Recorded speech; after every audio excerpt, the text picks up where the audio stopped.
I'm here today with Rich Klesinski, who is the Grand Knight for the Knights of Columbus.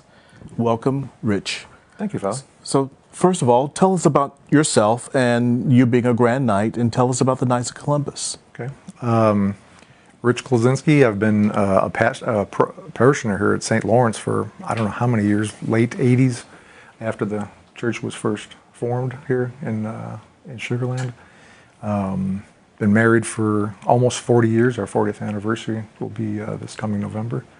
I've got 2 daughters, 5 grandchildren, and just blessed to be here. I'm retired now. I retired law enforcement, and I've been the Grand Knight here at St. Laurence for the past 2 years. This is my 3rd year that I'm in right now as Grand Knight. Wow. The Knights here at St. Laurence were formed in 1994, the council, and the name of it changed in 2014 to reflect our first chaplain, and our former pastor here was John T. Wire. So it's now the John T. Wire Knights of Columbus Council at St. Laurence. We have a little over 400 men that are knights here in the council, so that makes us one of the larger councils in the city. And probably the only one that's closer in our district, or maybe just a little bit more than us, is going to be the St. Teresa Council. So we have a lot of dedicated Catholic men who have become knights here at the council. So, what are some of the activities that the Knights of Columbus do here at Sugar Land at St. Laurence? Well, we our guiding principles of the entire Knights of Columbus organization, which there are 2.1 million knights in the world. In 12, maybe 24 different countries.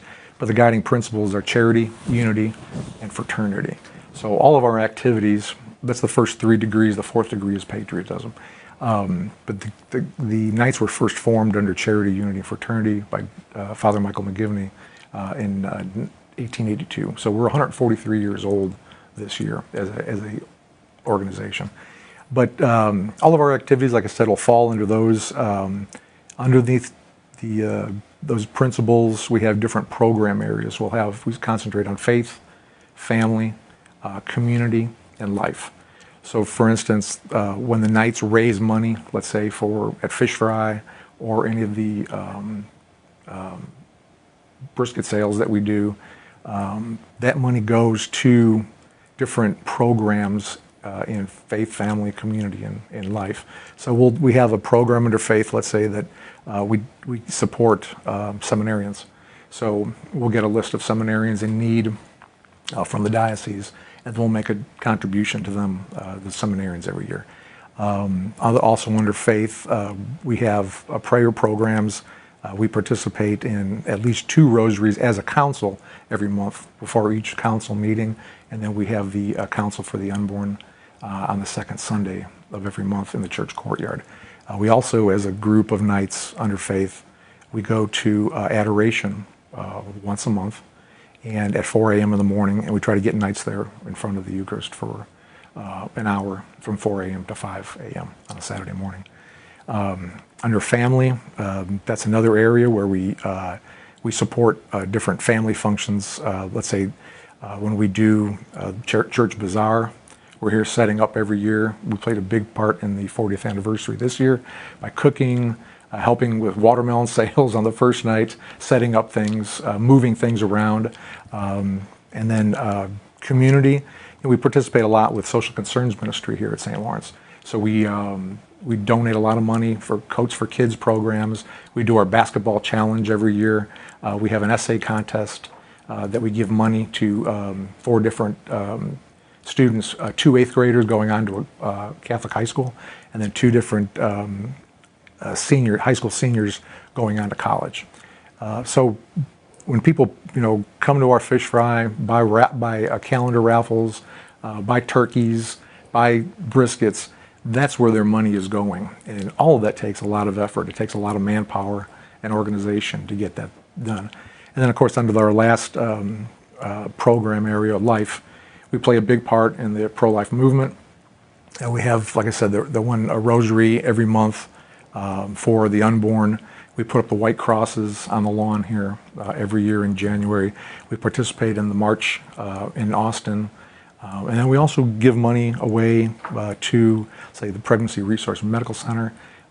So we look for pro-life activities and try to donate as much time and money as we can to those things. And since you mentioned manpower, what does it take to become a knight? Okay, you have to be a male, at least 18 years old. You have to be a practicing Catholic, and you have to be in communion with the Pope and the Church as far as the teachings and the moral authority of the Church. And then in order to join, if you decided you wanted to join, there's a couple different mechanisms you can go. You'll see us at the ministry fair passing out QR codes and that.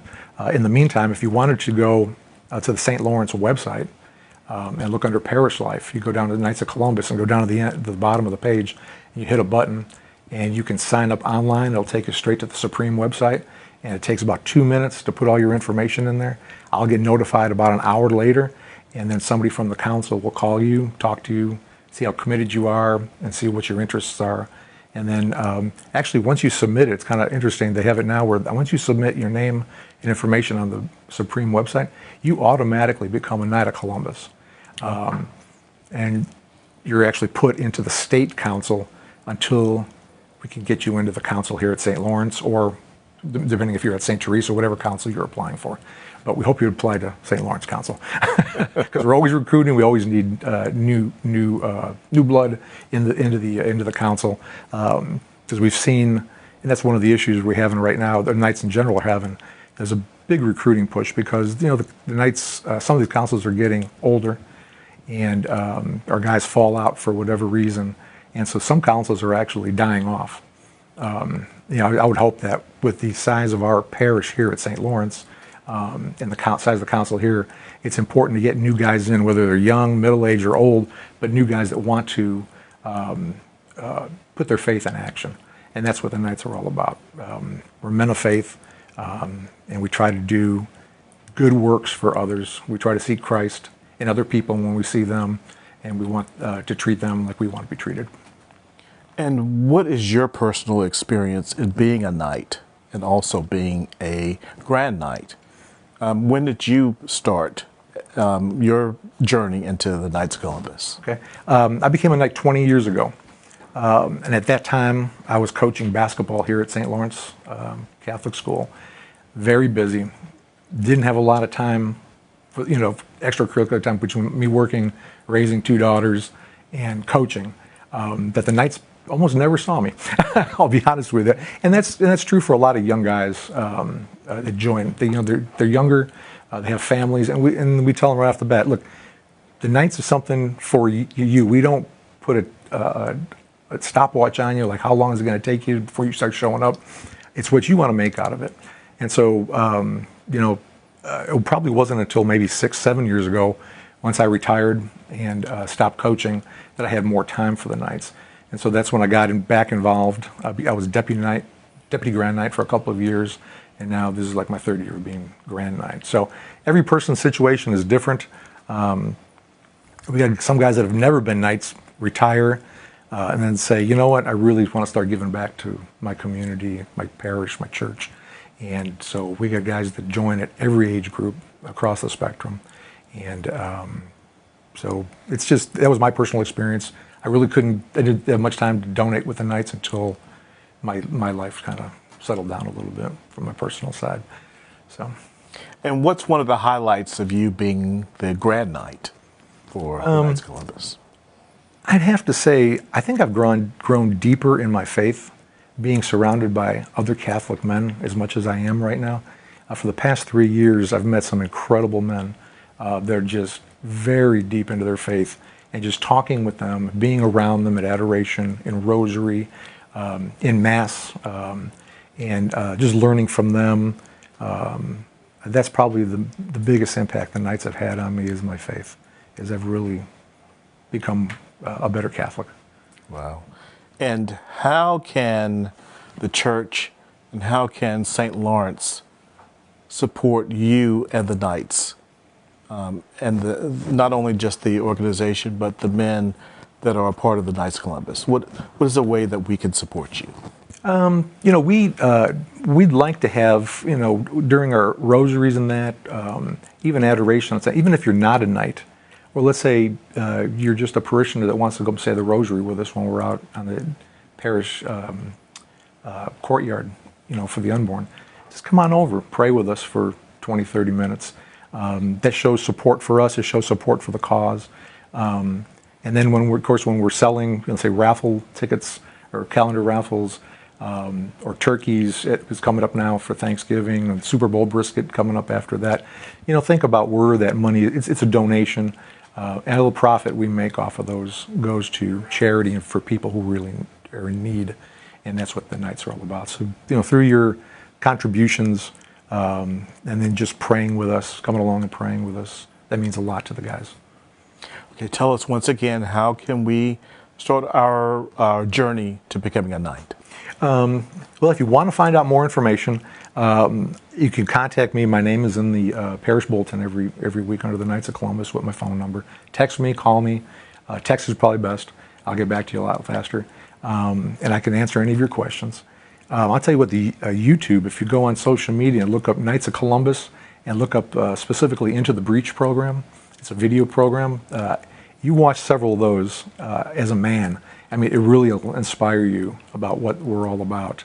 And then if you decide, hey, I want to become a knight, you can still get a hold of me. I'll turn you onto the website, the Spring website. Or, like I said, go on to the St. Laurence website, go down to our Knights of Columbus page, and just press the button on the bottom, fill out the application, and we'll get you in. Well, thank you for being with us today. Thank you for having me. Thank you. I appreciate it.